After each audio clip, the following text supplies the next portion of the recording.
The Galactic Council chamber stretched across 3 kilometers of polished crystal, its walls reflecting the light from 1,000 different star systems. Representatives from 47 species sat in their designated areas, each section carefully designed to accommodate their unique biological needs. The air hummed with translation devices working overtime to convert the cacophony of alien languages into something resembling order. Ambassador Zix of the Hegemony raised one of his 6 crystalline arms, calling for silence. His species had ruled the galaxy for over 2 millennia, and his voice carried the weight of absolute authority. The chamber fell quiet, save for the gentle bubbling of the aquatic delegates in their water tanks. "We are here today to discuss the human problem," Zix announced, his words echoing through the vast space. "These creatures from the 3rd planet of an insignificant yellow star have become increasingly troublesome." Murmurs rippled through the assembly. The humans had been a source of irritation for the past 50 years, ever since they had achieved faster-than-light travel and burst onto the galactic scene like an unwelcome pest. They were loud, aggressive, and worst of all, unpredictable. Counselor Vex, a slug-like being from the neutral zone, slithered forward on his platform.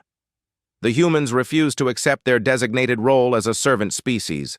They demand representation in this very council. The audacity is unprecedented." "Unprecedented and dangerous," added General Korath, whose reptilian features twisted with disgust. His claws clicked against his armrest as he spoke. "My intelligence reports indicate they are developing weapons technology that rivals our own. For a species barely 2 centuries old in space, this is unacceptable." Ambassador Zix nodded slowly. The Hegemony had established a careful order across the galaxy. Each species had its place, its role, its contribution to the greater whole. The strong ruled, the weak served. It had worked perfectly for thousands of years until these humans arrived and disrupted everything. "The humans have rejected our generous offer to integrate them as a labor class," Zix continued. "They speak of something called human rights and self-determination. Such concepts have no place in our orderly civilization." The chamber erupted in clicks, hisses, and various sounds of agreement. The idea that a primitive species could dictate its own terms was laughable to most of the council members. Dr. Halissa, a being of pure energy contained within a metallic frame, flickered brightly as she spoke. "My scientific analysis indicates that humans possess unusual psychological traits. They form emotional attachments to abstract concepts like freedom and justice. These attachments appear to override logical self-preservation instincts." "Which makes them dangerous," General Korath interjected.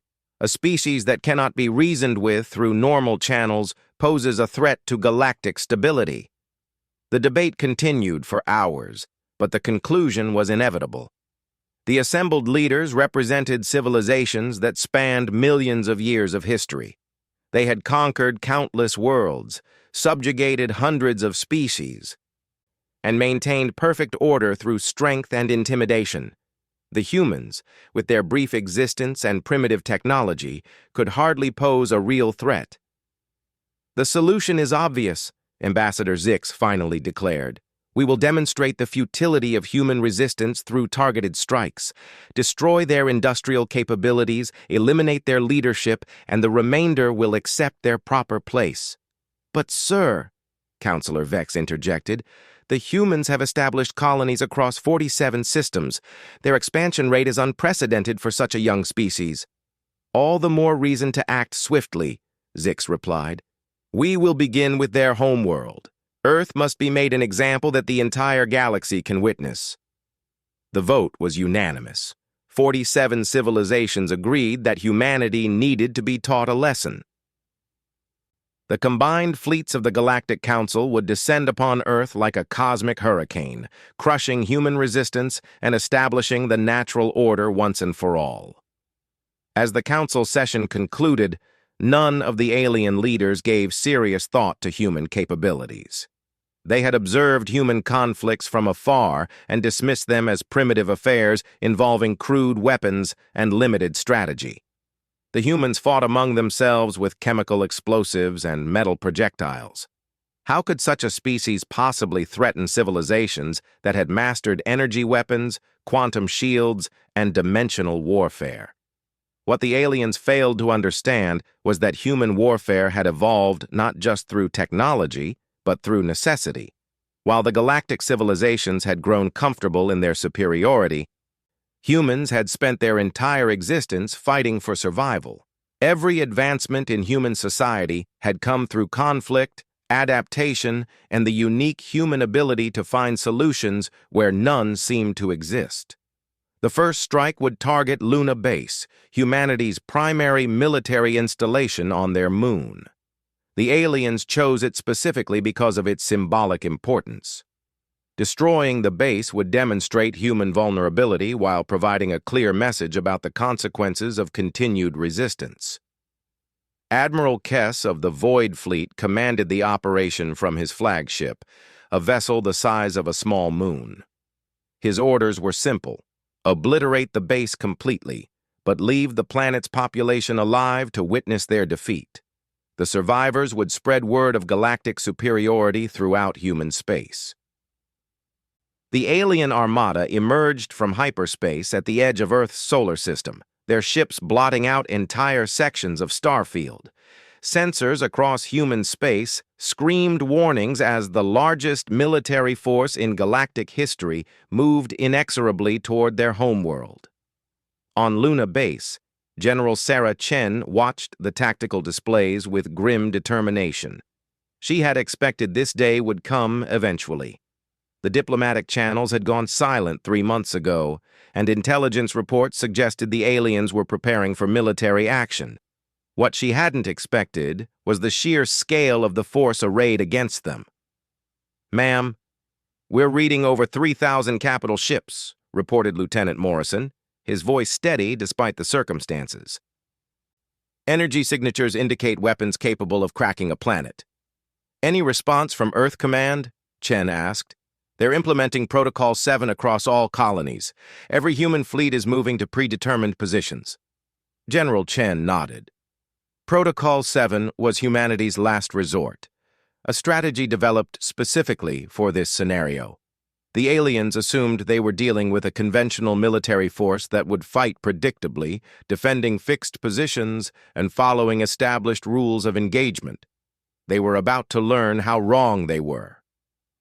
As the alien fleet approached Luna, Admiral Kess opened communications to deliver the traditional surrender demand. It was a courtesy extended to all species before their subjugation, though none had ever been foolish enough to refuse. "Humans of Earth," his voice echoed across all frequencies, translated into every human language simultaneously.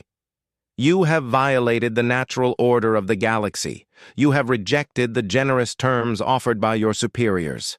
Surrender now, accept your designation as a servant species, and your suffering will be minimal." The response came not from Luna Base or Earth Command, but from a single human pilot in a small fighter craft that emerged from behind the moon. The ship was tiny compared to the alien dreadnoughts, barely visible on their sensors. "This is Commander Jake Sullivan of the Terran Defense Force." The transmission crackled with static. "You want to see what humans are capable of? Come and find out." Admiral Kess chittered with amusement, a sound that translated poorly through the communication systems. The audacity of a single human challenging the greatest military force in galactic history was almost charming in its futility. "Destroy the insignificant vessel," he ordered. "Then proceed with the primary bombardment." 6 destroyers broke formation to engage the lone fighter.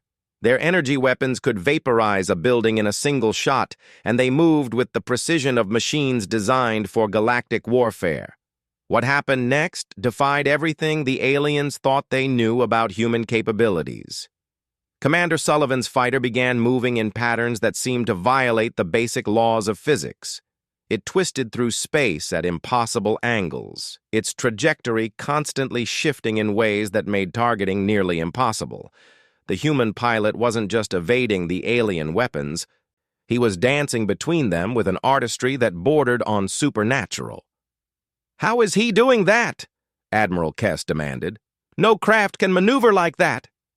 His tactical officer, an insectoid creature with compound eyes perfectly designed for tracking multiple targets, studied the readings with growing confusion. "Sir, the human vessel appears to be using controlled gravitational anomalies to alter its vector. The power requirements should be astronomical, but our sensors indicate minimal energy output." The truth was far simpler and infinitely more terrifying. Humans had spent centuries perfecting warfare in 3 dimensions. Their pilots trained in environments where split-second decisions meant the difference between life and death, while alien species had grown dependent on automated systems and overwhelming firepower. Humans had retained the chaotic creativity that made them dangerous. Commander Sullivan wasn't just flying his fighter, he was thinking 3 moves ahead of his pursuers, using their own tactics against them. When 2 destroyers moved to bracket his position, he dove directly between them, forcing them to break off their attack runs to avoid hitting each other. When they tried to predict his movements, he changed course in ways that defied all logical tactical doctrine, but the demonstration wasn't about a single pilot's skill. It was about sending a message. As the alien destroyers continued their futile pursuit, Sullivan's voice echoed across all communication channels again. "You've made a mistake coming here. You think you understand what humans are capable of, but you've only seen us fight each other. You've never seen us fight for our survival against a common enemy."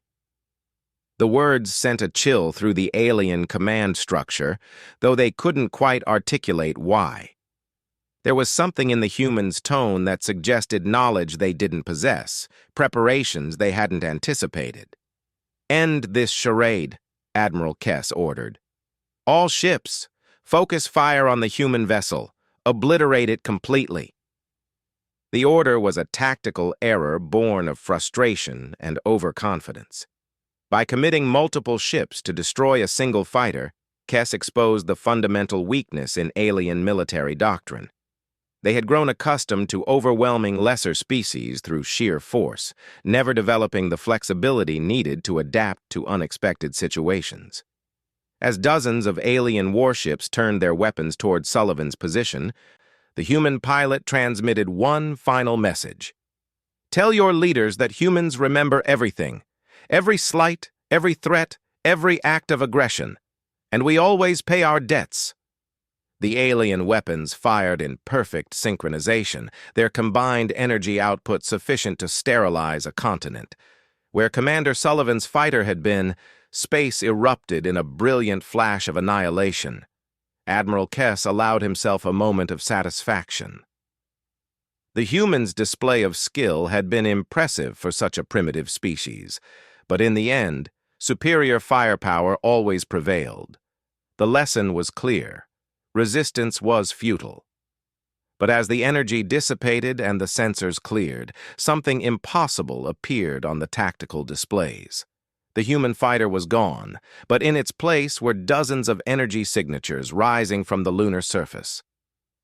Not ships, but something far more alarming, the unmistakable traces of quantum tunneling technology. "Sir," the tactical officer's voice cracked with the first hint of genuine concern. "The humans have been digging." The implications hit Admiral Kess like a physical blow.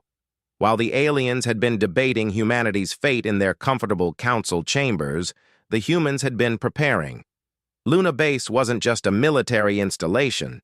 It was the tip of an iceberg that extended deep into the moon's core.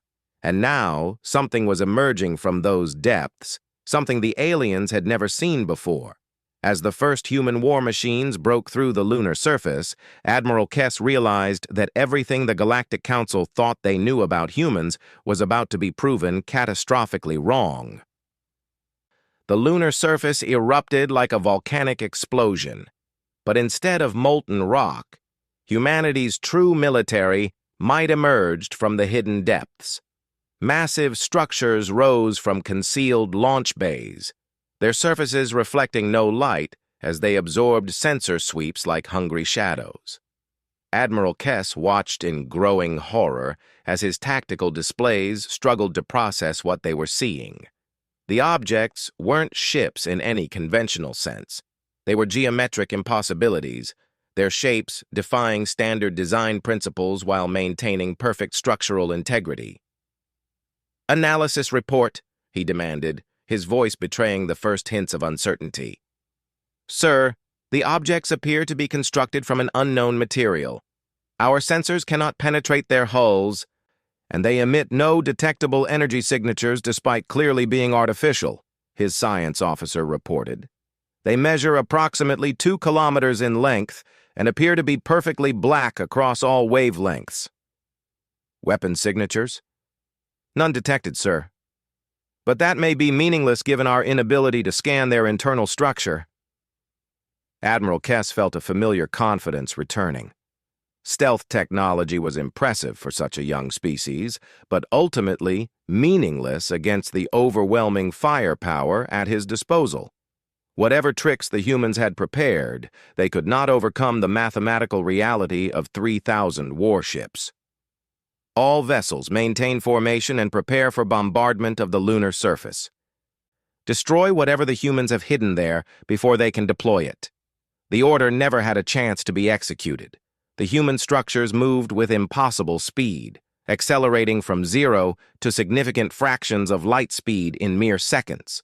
No crew could survive such acceleration, which meant the vessels were either automated or used technology that rendered such concerns irrelevant. But speed was only the beginning of the impossibilities. As the alien fleet tried to target the advancing human vessels, their weapons simply refused to function. Energy beams that should have lanced through space instead dissipated harmlessly. Missile guidance systems lost lock the moment they acquired human targets. Even the most advanced tracking computers seemed unable to maintain focus on the black ships. "Sir, all weapon systems are experiencing simultaneous malfunctions," reported the weapons officer, his insectoid features twitching with confusion.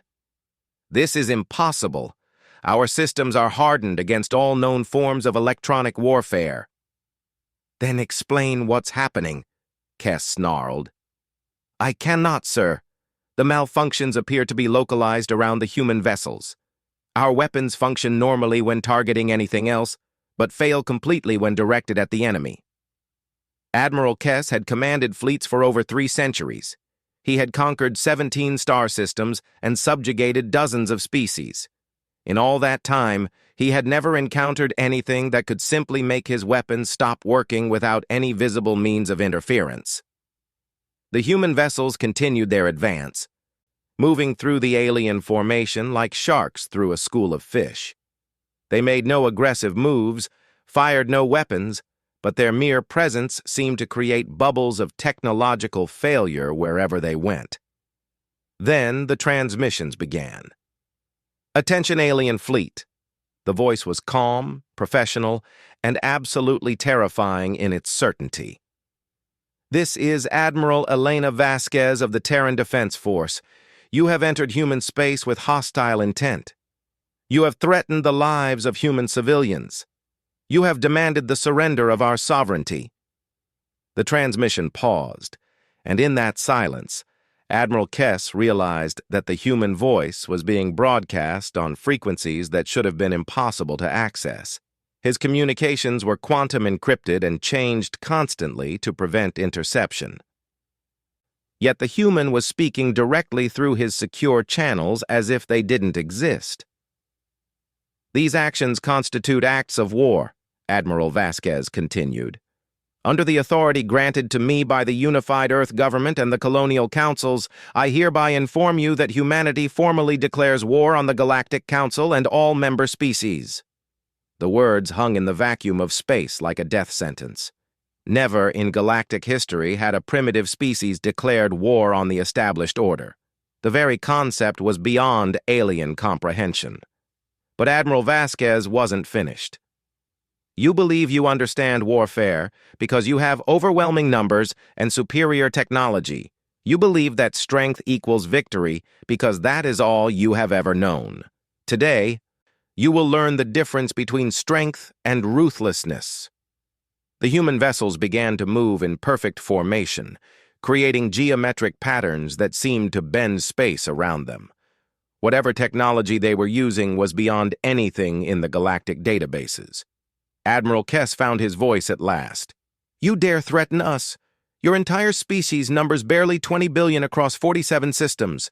The Galactic Council commands the loyalty of over 300 billion beings across 10,000 worlds. You cannot possibly believe you can stand against us. Admiral Vasquez's response carried the weight of absolute conviction. Numbers are irrelevant when you don't understand what you're fighting. You see humans as a young species with primitive technology. We see ourselves as the survivors of a planet where everything tried to kill us for millions of years. The alien admiral felt something he had never experienced before. Doubt. There was something in the human's voice that spoke of knowledge beyond their apparent capabilities. You have studied our conflicts, Vasquez continued, and dismissed them as primitive because we fight with chemical explosives and metal projectiles. What you failed to understand is that those conflicts taught us something your species never learned: how to win when victory should be impossible.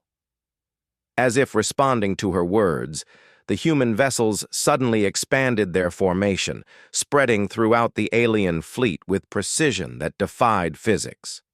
They moved not like ships maneuvering through space, but like predators that had found their prey surrounded. Sir, the tactical officer's voice was barely a whisper. They're not just moving through our formation, they're mapping it.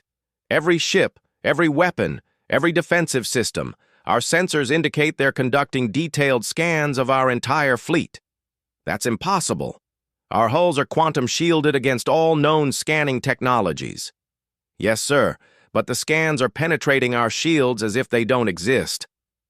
Admiral Kess watched his displays with growing alarm as the human vessels completed their reconnaissance in minutes, what should have taken hours with conventional technology. Worse, they were doing it while his weapons remained completely non-functional. They're treating us like specimens, he realized with dawning horror. They're studying us. The implications were staggering. The humans weren't engaging in combat. They were conducting an experiment. They had neutralized the most powerful fleet in galactic history without firing a single shot, then proceeded to examine it at their leisure. Admiral Vasquez, Kess transmitted, abandoning all pretense of superiority. What are your terms for our withdrawal? The response was immediate and chilling. There are no terms for withdrawal. You came here to make an example of humanity. Instead, humanity will make an example of you. You cannot destroy this entire fleet. The political ramifications would destabilize the entire galaxy. Who said anything about destroying you? Vasquez's voice carried an undertone of dark amusement. Death is too simple, too clean, too forgettable. The human vessels suddenly stopped their movement, hanging motionless throughout the alien formation like black stones in a cosmic web. Then, without warning, space around the alien fleet began to change. Stars that had been visible moments before vanished, replaced by an empty void that stretched in all directions. The familiar constellations disappeared, leaving the alien fleet floating in an impossible darkness that seemed to swallow light itself. "What have you done?" Admiral Kess demanded, his voice cracking with the strain of incomprehension. "We've relocated your fleet," Admiral Vasquez replied matter-of-factly. "You're now approximately 37,000 light years from your previous position, in a region of space that exists between galactic arms. There are no stars here, no planets, no resources of any kind." The tactical displays confirmed the impossible truth. Somehow, the humans had moved 3,000 massive starships across a significant portion of the galaxy instantaneously. The energy requirements alone should have been sufficient to power entire civilizations for millennia. "This is impossible," Kess whispered. "No species has mastered translocation technology on this scale." "You're right," Vasquez agreed. "No galactic species has mastered it. But humans aren't a galactic species.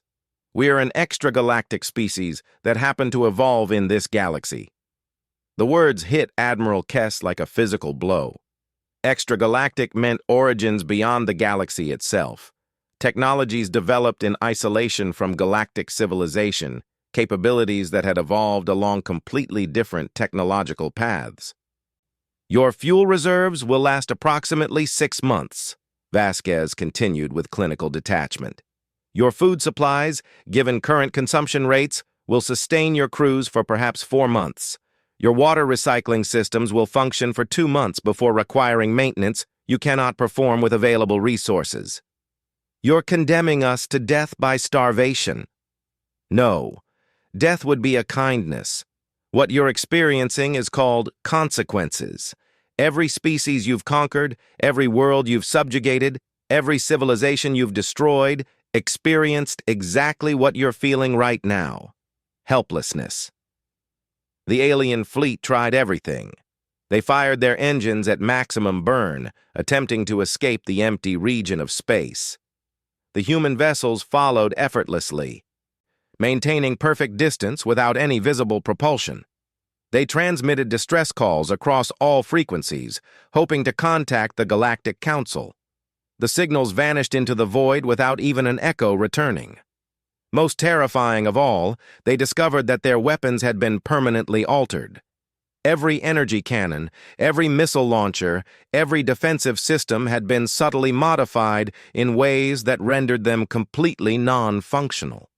The changes were so sophisticated that the alien engineers couldn't even identify what had been done, let alone repair it. "You have turned our ships into coffins," Admiral Kess transmitted, his voice hollow with defeat. "Your ships were always coffins," Admiral Vasquez replied. "The only difference is that now you know it. Every vessel in your fleet was designed to deliver death to others while protecting you from the consequences of your actions. We've simply removed that protection. What do you want from us? We want you to understand what it means to be human, to face impossible odds with limited resources and no hope of rescue, to make decisions between survival and dignity when both seem impossible, to discover what you're truly made of when everything you depend on is stripped away." The human vessels began to withdraw, pulling back to a safe distance while maintaining their vigilant watch. But Admiral Vasquez wasn't finished delivering her message. "Your leaders believe that strength comes from numbers and technology. They're wrong. Real strength comes from the willingness to pay any price for what you believe in. Human strength comes from the knowledge that sometimes the only choice is between fighting and dying, and humans always choose fighting. Even when fighting means death? Especially then, because human death is not human defeat. When humans die fighting, they become inspiration for every human who comes after them. When humans are murdered, they become martyrs whose memory fuels vengeance that spans generations." Admiral Kess finally understood what they were truly facing. The humans weren't just another species to be conquered.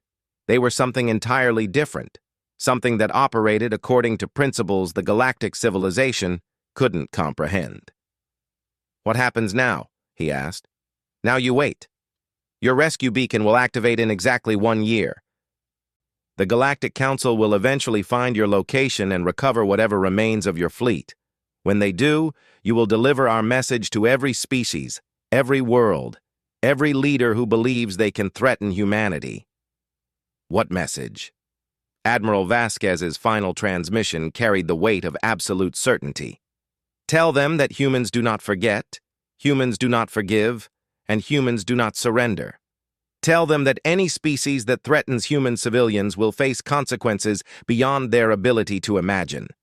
Tell them that the age of galactic domination is over, and the age of human expansion has begun." The human vessels vanished as suddenly as they had appeared, leaving the alien fleet alone in the cosmic void. 3,000 ships that had represented the pinnacle of galactic military might now drifted helplessly in empty space, their crews facing months of slow starvation while contemplating the message they would eventually carry home. But the message was already spreading. Across human space, the battle for Luna had been broadcast live to every colony, every station, every human settlement. The footage of alien weapons failing, of impossible human technology, of 3,000 enemy ships simply disappearing into the void, traveled faster than light through quantum communication networks. Humanity had sent a message to the galaxy. Earth was not defenseless. Humans were not primitive, and the price of threatening human civilians would be paid in ways the aliens couldn't imagine. The war was just beginning. The emergency session of the Galactic Council convened 18 hours after the last transmission from Admiral Kess's fleet. The Great Chamber buzzed with panic as representatives from 47 species struggled to comprehend the impossible reports flooding in from across their territories. Ambassador Zix stood at the center of the assembly, his crystalline form flickering with stress patterns that betrayed his carefully maintained composure. In his 6,000-year lifetime, he had never faced a crisis that threatened the very foundation of galactic civilization. "The reports are confirmed," he announced, his voice carrying across the chamber despite the chaos. 3,000 ships of the line, representing the combined military might of 17 species, have vanished without a trace. The last transmission from Admiral Kess indicated they were being attacked by unknown human technology. General Korath's claws scraped against his platform as he leaned forward. Unknown technology? The humans barely mastered faster-than-light travel 50 years ago. How could they develop weapons capable of eliminating our finest fleet? Dr. Halissa's energy form pulsed with agitation. "My preliminary analysis suggests we have gravely underestimated human capabilities. The recorded transmissions indicate technology that operates outside our understanding of physical laws." "Impossible!" Counselor Vex protested, his slug-like form undulating with distress. "No species develops advanced technology that rapidly. There are universal principles that govern technological evolution."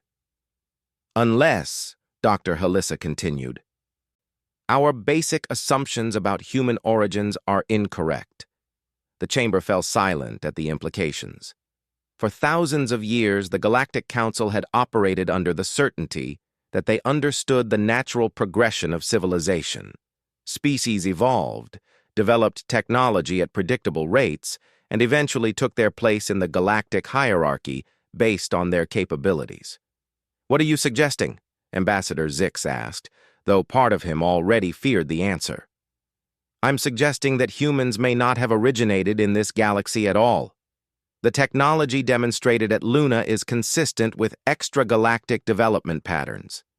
Civilizations that evolve in isolation often develop along completely different technological paths." The implications sent waves of fear through the assembly. Extragalactic species were theoretical nightmares, civilizations that had developed beyond the reach of galactic influence and returned with technologies that rendered normal military doctrine obsolete. Before anyone could respond, the chamber's communication systems activated without authorization. Every screen, every speaker, every quantum transmission channel suddenly displayed the same image: a human woman in military uniform standing before the flag of Earth. "Greetings, members of the Galactic Council," Admiral Vasquez said, her voice carrying clearly through the translation systems. "I am Admiral Elena Vasquez, Supreme Commander of Terran Defense Forces. I believe you've been looking for your missing fleet." The chamber erupted in chaos as representatives demanded to know how a human had penetrated their most secure communication systems. Ambassador Zix raised all 6 arms for silence, his stress patterns now visible to every species present. "Admiral Vasquez," he said, struggling to maintain diplomatic protocol, "we demand the immediate return of our vessels and their crews." "Demand?" Admiral Vasquez's smile was predatory in its intensity. "You're in no position to demand anything. Your fleet violated human space with hostile intent. Under the laws of war, they are now prisoners." "Laws of war?" General Korath snarled. "You cannot apply primitive human concepts to galactic civilization. We are your superiors in every measure that matters." "Are you?" The Admiral's tone remained conversational, but something in her eyes suggested dangerous depths. "Your superior technology couldn't penetrate our defenses. Your superior numbers couldn't target our ships. Your superior civilization couldn't prevent us from relocating your entire fleet to a position of our choosing." "What do you want?" Ambassador Zix asked, abandoning pretense in favor of practicality. "What I want is irrelevant," Admiral Vasquez replied. "What humanity demands is recognition of our sovereignty and immediate cessation of all hostile actions against human civilians." "You speak of sovereignty as if you are our equals," Counselor Vex interjected. "Your species numbers 20 billion. The Council commands over 300 billion beings. Mathematics alone demonstrates your insignificance." Admiral Vasquez's expression hardened. "Mathematics? Let me give you some mathematics. In the past 18 hours, human forces have engaged Council military assets in 14 separate star systems. In every engagement, Council forces have been eliminated or captured with 0 human casualties." The chamber fell silent as the implications sank in. 14 systems meant that while the Council had been focused on the Luna incident, humans had been conducting a coordinated offensive across multiple fronts simultaneously. "Impossible," General Korath whispered. "Our intelligence networks would have detected such massive troop movements." "Your intelligence networks detected exactly what we wanted them to detect," Admiral Vasquez corrected. "While your leaders debated our fate, human forces were already positioned throughout Council space. We've been preparing for this war for over 30 years. Dr. Halissa's energy form flickered rapidly as she processed the implications. 30 years? But first contact between our species was only 50 years ago. Exactly. The moment we discovered the existence of the Galactic Council, we began preparing for the inevitable conflict. We studied your military doctrines, analyzed your political structures, and identified the critical weaknesses in your civilization." "What weaknesses?" Ambassador Zix demanded. Admiral Vasquez's smile returned, but it held no warmth. "Complacency, arrogance, the absolute certainty that might makes right. You've grown so accustomed to crushing primitive species that you've forgotten how to fight an equal opponent." "We are not equals," Zix protested. "Our civilization spans millions of years. Our technology shapes reality itself. Our military might is absolute." "Was absolute," the Admiral corrected. "As of this moment, 17 Council species have lost their entire home defense fleets. 23 colonies have been cut off from all communication and supply lines. 41 military installations have been destroyed or captured." The numbers were staggering. In a single coordinated strike, humanity had crippled the military infrastructure of nearly half the galaxy. The sheer scale of the operation suggested planning and resources far beyond what any single species should possess. "How?" General Korath asked, his voice barely audible. "How did you coordinate attacks across such vast distances?" "The same way we relocated your fleet," Admiral Vasquez replied. "Humans have been working on translocation technology for decades. While you perfected weapons designed to destroy planets, we perfected weapons designed to move them." The chamber erupted again as representatives realized the full implications. A species that could move entire fleets instantly across galactic distances could strike anywhere, anytime, without warning. Traditional defensive strategies became meaningless when the enemy could simply appear behind your lines. "But why?" Counselor Vex pleaded. "Why resort to such devastating warfare? We offered you a place in galactic civilization. You offered us slavery, Admiral Vasquez corrected, her voice turning cold. You demanded that humanity accept designation as a servant species. You threatened to destroy our worlds if we refused to surrender our sovereignty. It is the natural order, Ambassador Zix insisted. The strong rule, the weak serve. It has always been this way. It has always been this way because no one has ever challenged you effectively, the Admiral replied. But humans don't accept natural orders imposed by others. We make our own rules. And if we refuse to accept your new rules? General Korath asked. Admiral Vasquez's expression became perfectly neutral, which somehow made her more terrifying than any display of anger. Then, you will join Admiral Kess and his fleet in the void between galaxies. We have identified the homeworld of every species represented in this chamber. We know the location of every major colony, every industrial center, every military installation you possess. You cannot threaten entire civilizations, Dr. Halissa protested. The logistics alone would be impossible. Would they? Let me demonstrate something for you. Admiral Vasquez gestured to someone off-screen, and the chamber's main display shifted to show a real-time image of Hegemony Prime, the capital world of Ambassador Zix's species. That's impossible, Zix gasped. Our homeworld is 3,000 light-years from Earth. You cannot have surveillance there. We can, and we do, Admiral Vasquez confirmed. In fact, there's something you should see. The image zoomed in to show the planet's largest city, where millions of Hegemony citizens went about their daily lives completely unaware they were being watched. But as the resolution increased, dark shapes became visible in the sky above the city. Human vessels, dozens of them, hanging motionless just beyond the range of planetary sensors. Those ships have been there for 6 months, Admiral Vasquez explained casually. Every Council homeworld currently hosts a human fleet positioned to deliver immediate consequences for any aggressive action against human civilians. The representatives stared in horror at the implications. Humanity hadn't just developed advanced technology, they had deployed it with surgical precision throughout Council space, positioning themselves to hold every major civilization hostage simultaneously. This is terrorism, Ambassador Zix declared. You are threatening billions of innocent civilians. No, Admiral Vasquez corrected. We are providing a demonstration of human capability. Your civilians are perfectly safe as long as your governments refrain from threatening ours. But if any Council species attacks human colonies, their homeworld will be relocated to empty space where they can contemplate the consequences. You're talking about the displacement of entire planets, Dr. Halissa said, her energy form flickering with disbelief.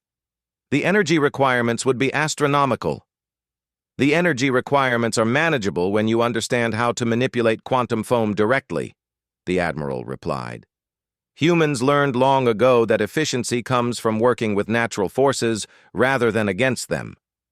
General Korath leaned forward, his reptilian features twisted with desperate calculation. What would it take for you to withdraw your forces and return to normal diplomatic channels? Admiral Vasquez considered the question for a long moment. The complete dissolution of the Galactic Council as a governing body, the recognition of human territorial sovereignty across all claimed systems, the establishment of non-interference treaties guaranteeing that no Council species will attempt to subjugate any other species. You're demanding the end of galactic civilization as we know it, Ambassador Zix protested. We're demanding the end of galactic tyranny, the Admiral corrected. Civilization will continue, but it will be based on mutual respect rather than domination through force. And if we refuse? Admiral Vasquez's smile returned, and this time it was genuinely friendly, which made it absolutely terrifying. Then humanity will demonstrate that we learned something very important during our evolution on Earth. Sometimes the only way to stop a predator is to become an even more dangerous predator. You cannot police the entire galaxy, Counselor Vex argued. Your resources are limited. Our resources are exactly as limited as we choose them to be, Admiral Vasquez replied. Humans have spent 50 years studying council technology and improving upon it. We now possess manufacturing capabilities that exceed your combined industrial output by several orders of magnitude. Where? Dr. Halissa demanded. Our surveys of human space show no industrial infrastructure capable of such production. That's because you've been looking in the wrong dimension, the Admiral explained with evident amusement. Human manufacturing takes place in carefully constructed pocket universes where physical laws can be optimized for production efficiency. We can build entire fleets in the space of a few days. The representatives sat in stunned silence as they realized the full scope of human capabilities. Not only had humanity developed advanced military technology, they had created entire parallel dimensions dedicated to resource production. The implications staggered the imagination. How long do we have to consider your terms? Ambassador Zix asked. You have until Admiral Kess's fleet is scheduled to be rescued, Admiral Vasquez replied. 11 months, 14 days. At that time, they will be returned to Council space along with our final offer.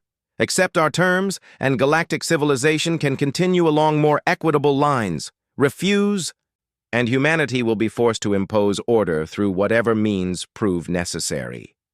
And in the meantime? In the meantime, human forces will remain positioned throughout Council territory as a reminder that the age of unchallenged dominance is over. Your civilians will be perfectly safe as long as your governments behave responsibly. The transmission ended as suddenly as it had begun, leaving the Galactic Council in chaos.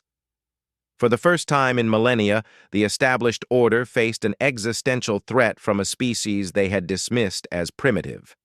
Ambassador Zix looked around the chamber